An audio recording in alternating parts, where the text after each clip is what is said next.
and welcome to The Agenda. I'm Stephen Cole. This week, powering the future. Just where should the world be looking to fulfill its energy needs? Is the world really ready to turn its back on dirty, carbon-emitting fossil fuels?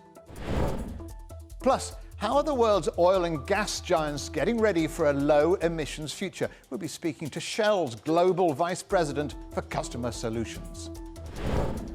And just where does nuclear power fit in with a vision of a cleaner, greener future?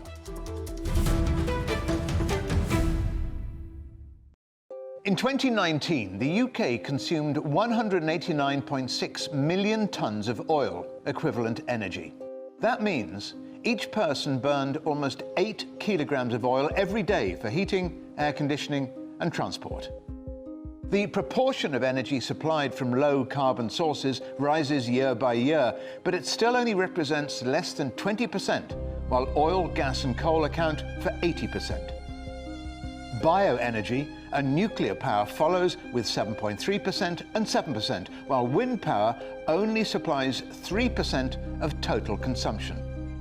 Worldwide, hydroelectric power is the most important renewable energy, representing 6.4% of global consumption. Not surprisingly, fossil fuels still dominate power sources with 84% of world total energy. Reliance on coal-fired energy may explain why so few biodiversity goals set in Aichi 10 years ago have been met. But building low-carbon energy plants is not easy. Hydroelectricity is a good example. One of the biggest drivers of emissions is still construction. To make full use of solar energy, a large proportion of daytime with sunshine throughout the whole year is essential, so climates without reliable sunshine can't really consider it a reliable source. Wind might be everywhere, but to generate electricity, the annual average wind speed has to be at least 5 meters per second. The UK has built the second largest offshore wind farm, London Array, 20 kilometres off the Kent coast in the outer Thames estuary. Nuclear power may sound dangerous, but it is considered clean energy. There is often reluctance to build reactors, though, near centres of large populations. So what would be the future of energy, or the energy of the future? To refine traditional power and develop new technology to neutralize emissions, or to embrace renewable ones, or to harness the atomic power. The global pandemic has created a hiatus which could be used to rethink and reshape the sustainable energy sources of the future. Oil fueled the 20th century, its cars, its wars, its economies, and its geopolitics. Now the world is in the midst of an energy shock that's speeding up the shift to a new, greener order. Since then, there's been a slightly jittery recovery, but a return to the old world is unlikely. Fossil fuel producers are now being forced to confront their vulnerabilities. So let's take a closer look now at the trends in power consumption. I'm joined from Riyadh in Saudi Arabia by Joseph McMonigle, the Secretary General of the International Energy Forum.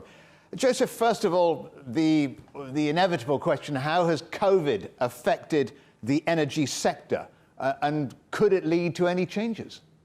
Certainly, COVID has had an impact for sure.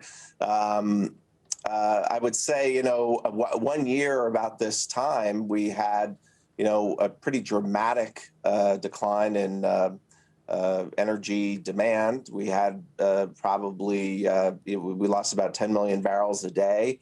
But, forecasts for this year show a rebound of about 5 to 6 million barrels a day.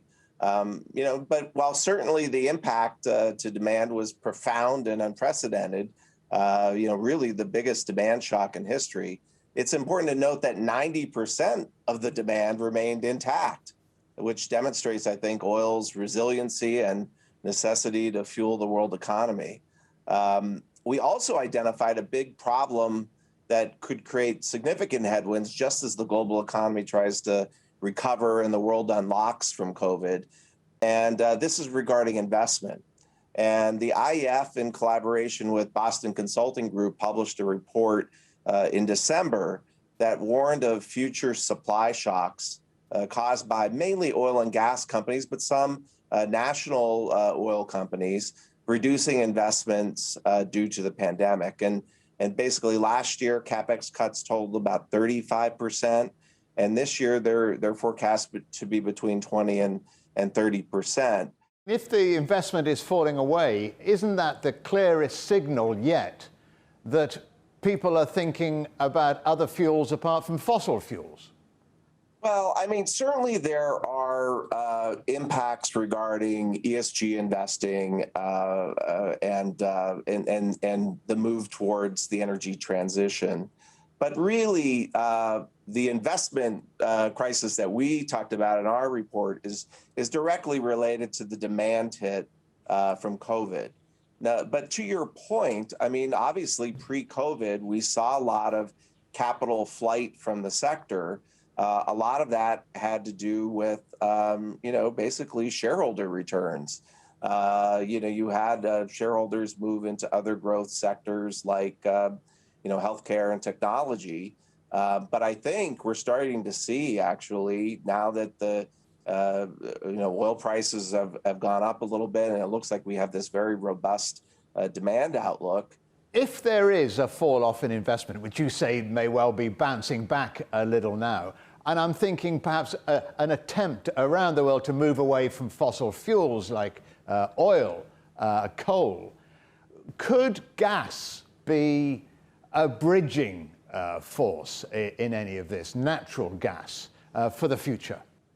Well, absolutely. I mean, I do believe natural gas is a transition fuel, and it's certainly cleaner, a cleaner fuel. We can make tremendous progress from coal to gas switching, absent other clean technologies to burn coal more cleanly. But gas is really is a basically right now clean fuel that can be scaled up, and certainly renewables play a role, but not basically you can't use wind and solar in every application, and so you're going to need hydrocarbons, mainly natural gas, to kind of fuel, I think, the growing demand in basically non-OECD countries, and really talking a lot of Asia here. Heading towards COP26, I mean, the ultimate goal is carbon neutral. Is that achievable? Yes, it is achievable. The question is, what are the pathways, and is it truly a transition, or is this some kind of disruptive? And I don't mean disruptive in terms of energy sources, but disruptive in terms of the global economy. The important point here is that achieving net zero is not the same as ceasing fossil fuel consumption, because there are many technologies in development that could remove carbon emissions created by burning fossil fuels or offset them. So limited fossil fuel consumption could still continue even with net zero emissions. Look, I think everybody agrees that achieving carbon neutrality is a huge undertaking that will require really an unprecedented global effort.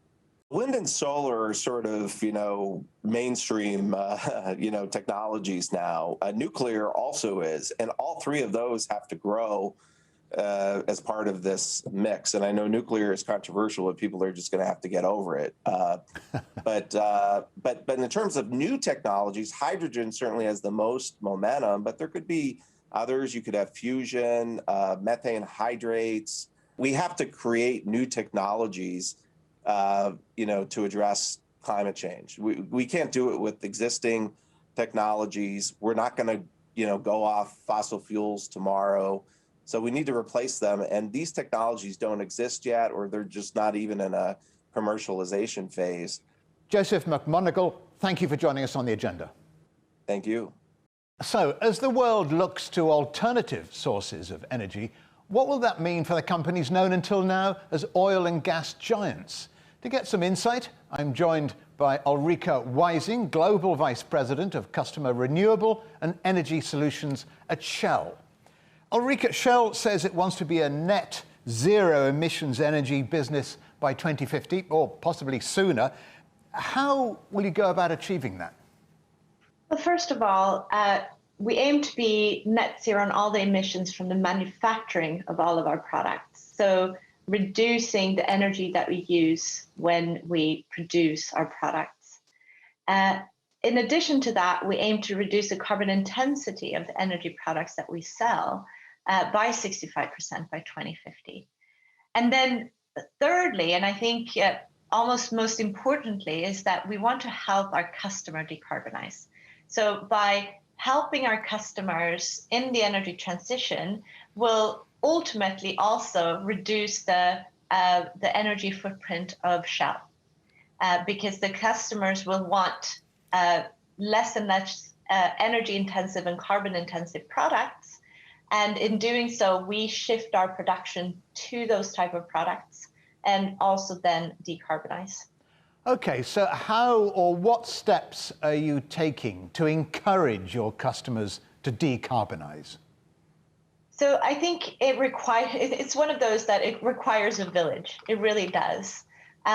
We're working with our customers that we've already had really strong relationship with, and we're using the fantastic engineering skills that sits within Shell and expertise that we have, and working together with the customer, but also with policymakers to really accelerate the transition sector by sector, but really analyzing the sectors and how sectors can have a sustainable pathway in that energy transition.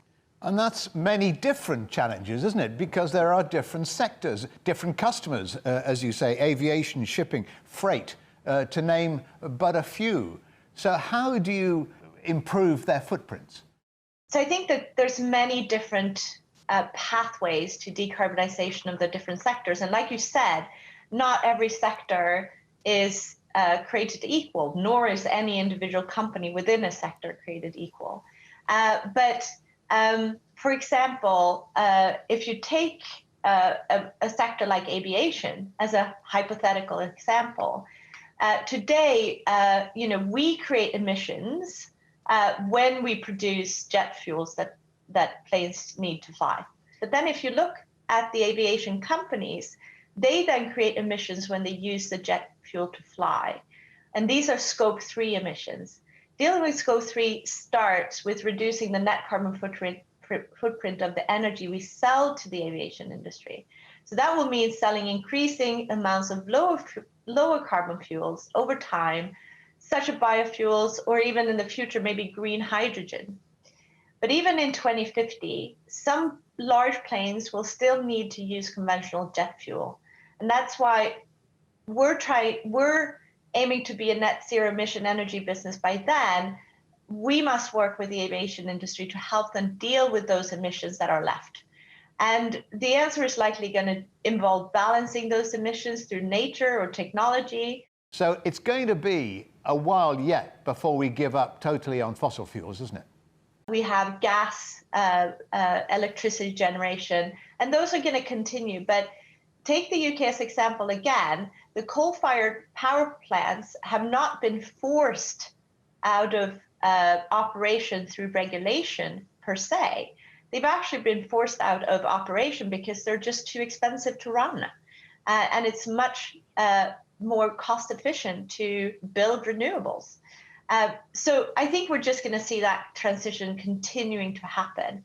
Now, we know that fossil fuel will play a key role in decades to come, and not just for energy, but for a lot of the other things that we need for our day-to-day lives.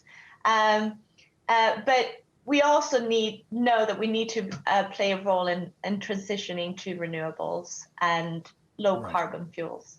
Indeed. Ulrika Wising, Global VP at Shell UK, thanks for joining us on The Agenda. Thank you. Still to come here on The Agenda, the answer is blowing in the wind. Can renewable energy really meet a massive increase in demand for power?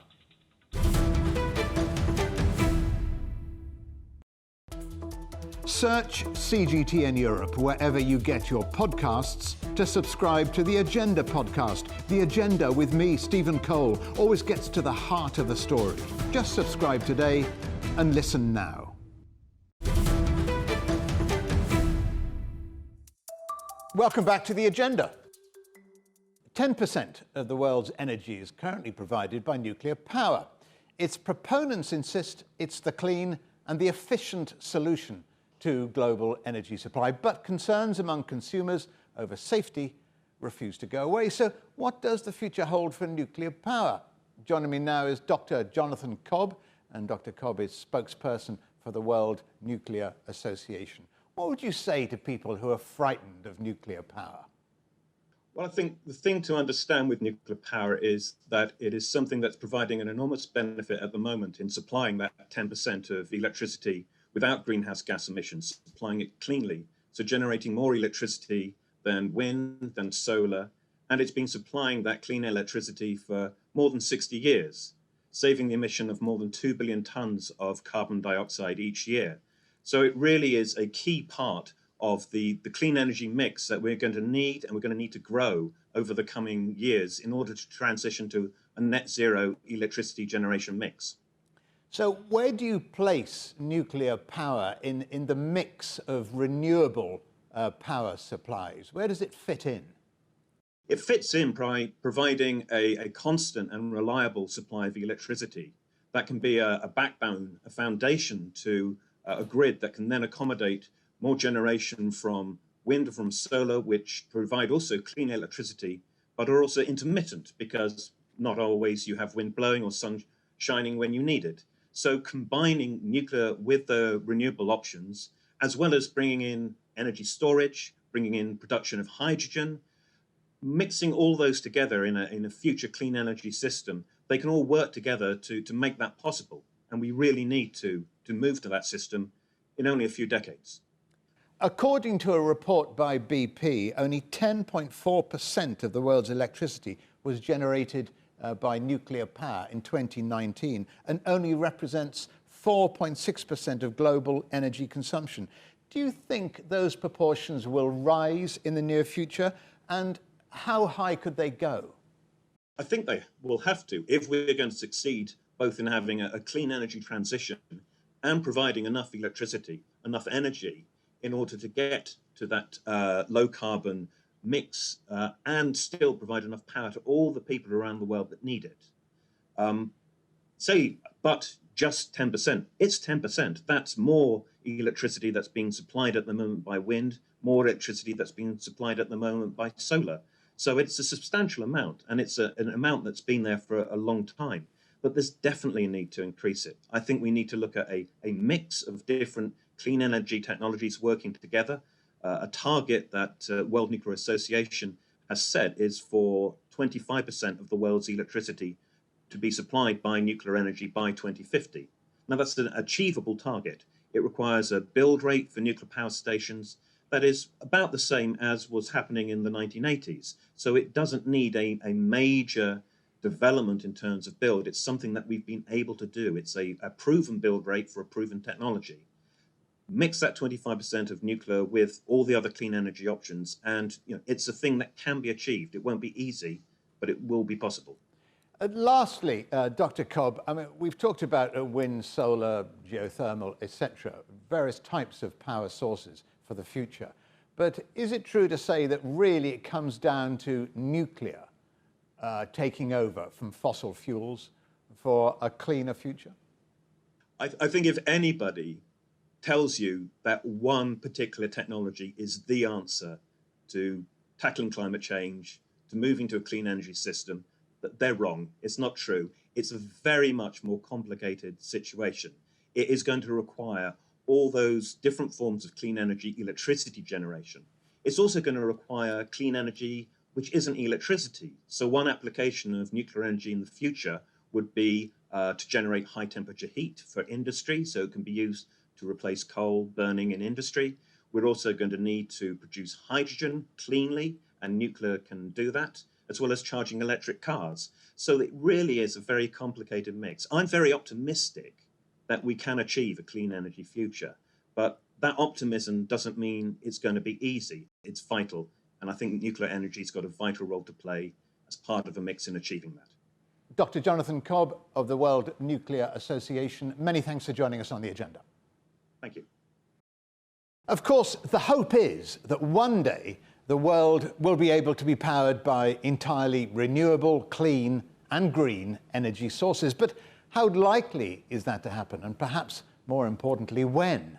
Well, joining me now from Abu Dhabi is Francesco La Camera, the Director General of the International Renewable Energy Agency. Francesco, at the climate summit in April, President Biden pledged to cut carbon emissions by half by the end of 2030. And that's not very long away, just 9 years away. What impact would that have on the renewable energy sector, do you think? The announcement made by President Biden is very, very important because it's giving a very clear signal to the market. So the world economy, the business is now aware that governments together, they are heading to the 1.5 degrees objective. And from doing this, they have to halve, as the IPCC has been suggested in their 1.5 report a couple of years ago. They have to reduce 45% at least their emission compared to 2010. So country may use a different time for starting on counting on that, but in the average, this is the result. But so many green targets, sustainable targets are set, and the goals are not met. So how can you be so certain that President Biden's target will be achieved? We have monitored that last year we have had the best increase in renewable energy capacity, 260 gigawatts, 50% more than the previous year. So there are also all this commitment coming from many countries around all the world, from China to US, to South Korea, to Japan, to South Africa, that make us hoping that this time will be the good time to go in the right direction fast. IRENA and China's State Grid Corporation signed an agreement in April to enhance its power system. What is the plan and what can you offer? So we have already signed with State Grid, but we are also going to sign with the Ministry for Environment and Ecology, and we are also signed with the National Energy Administration. So during the summit, Xi Jinping have said very clearly that they are going to decrease coal use already in 2025. It's the first time that China is talking about very explicitly and setting a time on decreasing coal. And naturally, this is a way that they can try to match their goals. So our work with them will be to find the right mix for getting the result to be achieved, to provide for exchange of experience, and also working on the basis of their experience to disseminate and share this experience with other reality. So it's a full kind of cooperation, working on the domestic side, but also in the international context. You were just saying that it's not a single type of power. It's not wind, it's not geothermal, it's not hydro. It's a combination of all of those renewables. But I wonder whether renewable energy as a whole could always likely to be supplementary to other, perhaps less clean types of power in the long run. In other words, will renewable energy sources provide 100% of the world's energy needs ever? So first of all, if I can, I will never define the renewables in the way to clean energy system as a supplement. So as I just say, the energy system of the future will be based on renewables. We will go there through the profound electrification of the energy system. And where will be difficult to electrify and renewables will provide more than 90% of the power in 2050, so the electricity, they will be also playing a role for the green hydrogen, so hydrogen that will be produced by renewables. And we are seeing how the cost of the green hydrogen has been decreasing sharply.